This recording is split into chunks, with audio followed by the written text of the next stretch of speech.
అన్నమయ్య జిల్లా ఏపీయూడబ్ల్యూజే జిల్లా నూతన కార్యవర్గం రాయచోటి పట్టణంలో జరిగింది. ముఖ్య అతిథిగా హాజరైన రవాణా క్రీడా యోజన శాఖ మంత్రి మండిపల్లి రాంప్రసాద్ రెడ్డి హాజరై జర్నలిస్టుల సంక్షేమం కోసం తాను పనిచేస్తున్నానన్నారు. ముఖ్యమంత్రి చంద్రబాబు నాయుడు జర్నలిస్టుల కోసం అనేక సంక్షేమ కార్యక్రమాలను చేసిన విషయాన్ని మండిపల్లి రాంప్రసాద్ రెడ్డి గుర్తు చేశారు.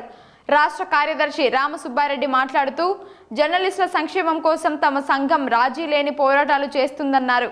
ఈ కార్యక్రమంలో జర్నలిస్టుల సంఘం నాయకులు పాల్గొన్నారు.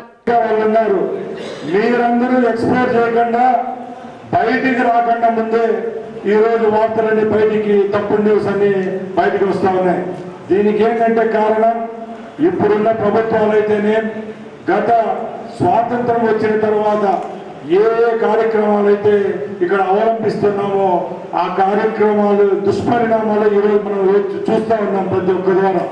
అందుకు సోదరులను మీ అందరినీ ఒకటే కోరుకుంటున్నాం, ఎవరైనా ఎక్కడైనా ఏది మంచి చేసినా చెడ్డ చేసినా 10 మంది కాదు కోట్లాది మంది ప్రజలకు చెప్పే శక్తి మీ అందరికీ ఉంది. కాబట్టి మీరందరూ ఈ న్యూస్ అనే పదాన్ని ఒక పదమే కాకుండా రాబోయే తరాలకు కూడా న్యూస్ అనే పదముకు అంటకుండా మీరు నిజాన్ని నిక్కచ్చిగా రాస్తేనే ఆ రోజు ఈ సమాజంపై మీకున్న బాధ్యత బయటకు వస్తుందని తెలియజేసుకుంటున్నా. అలాగే సోదరులు చెప్పినట్టు ఇప్పుడున్న రాజకీయ వ్యవస్థల్లో ఎక్కడ చూసినా 5th ఎస్టేట్ అనబడే మీ పైన దాడులు జరుగుతూ వస్తున్నాయి.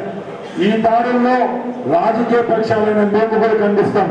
ఎందుకంటే ప్రజాస్వామ్యంలో ఎవరైతే నీతి న్యాయం కోసం పోరాడతారో ఆ వ్యవస్థల్లో మీకు కూడా ప్రథమ స్థానం ఉందని గౌరవంగా మీ అందరి ముందు తెలియజేసుకుంటున్నా.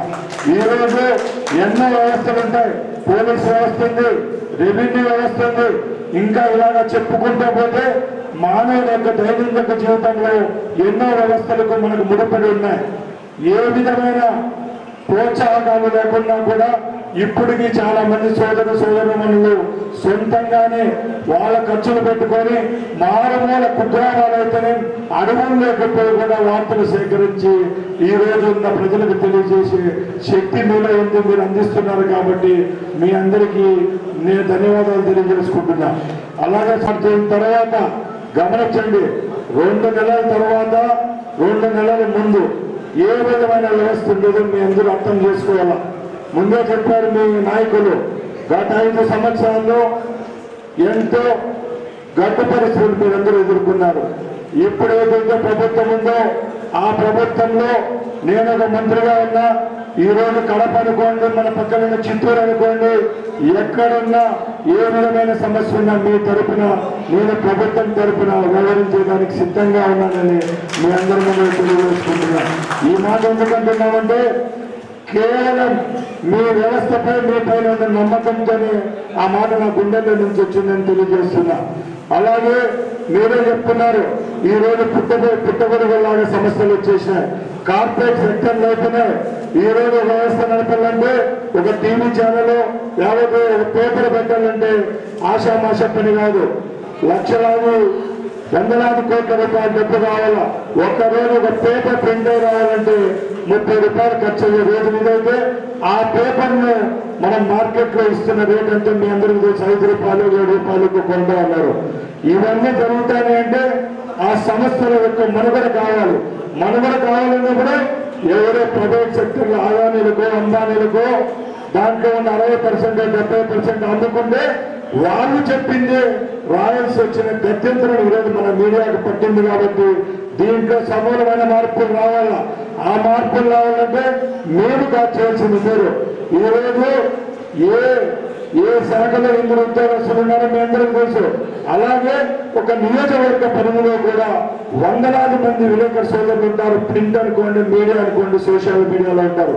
మీ బాధ్యత ఏదంటే మీకు రేపు రాబోయే కాలంలో మీ వ్యవస్థ చిరస్మరణీయంగా ప్రజల గుండెల్లో ఉండాలంటే తప్పకుండా మీలో చిత్తశుద్ధి ఉండాలా.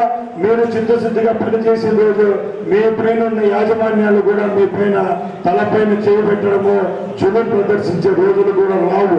అందుకు సోదరులారా, తప్పకుండా ఈ తెలుగుదేశం పార్టీ హయాంలో ఈ ఉమ్మడి కడప జిల్లా సోదరులు విలేకరు సోదరులు ఎందరున్నారో మీ అందరికీ మా ప్రభుత్వం నుంచి రావాల్సిన ఏ వ్యవస్థలైనా ముందరుండి మీకు సహాయ సహకారాలు అందించేదానికి నేను సిద్ధంగా ఉన్నానని మీ అందరి ముందు తెలియజేసుకుంటున్నా.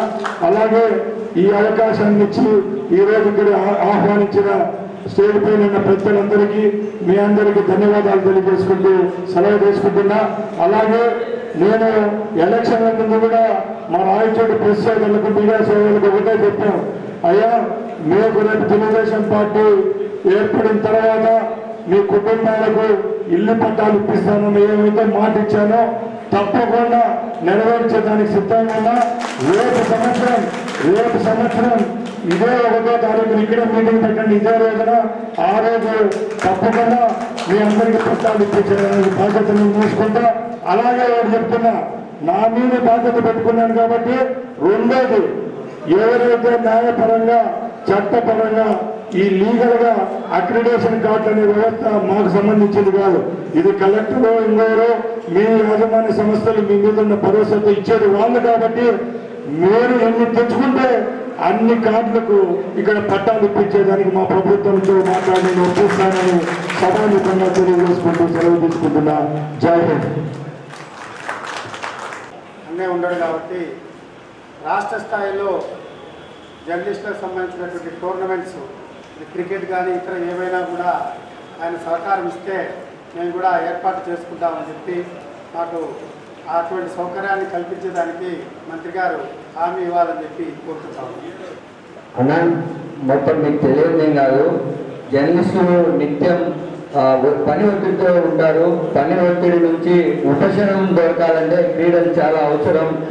క్రీడా శాఖ మంత్రిగా మీరు రావడం, మా జిల్లా వాళ్ళు కావడం, మాలో ఒకరుగా ఉండేటటువంటి వాళ్ళుగా మీరు అంత పెద్ద లీడర్ అయినప్పటికీ కూడా జర్నలిస్టులను కుటుంబ సభ్యులుగా అభిమానించేటువంటి వారుగా మీరు క్రీడా మంత్రిగా ఉండడం, ఖచ్చితంగా రాష్ట్ర స్థాయిలో 25 జిల్లాల జర్నలిస్టు క్రీడాకారులను కడప జిల్లాకు తీసుకొచ్చి పెద్ద క్రీడా జర్నలిస్టు సంబరాన్ని మేము ఏర్పాటు చేయదలుచుకున్నాం. మీరు సహకరిస్తారన్నటువంటి ఆశతో మా రాష్ట్ర కార్యదర్శి రామసుబ్బారెడ్డి గారి నాయకత్వంలో చేయబోతున్నాం. మీరు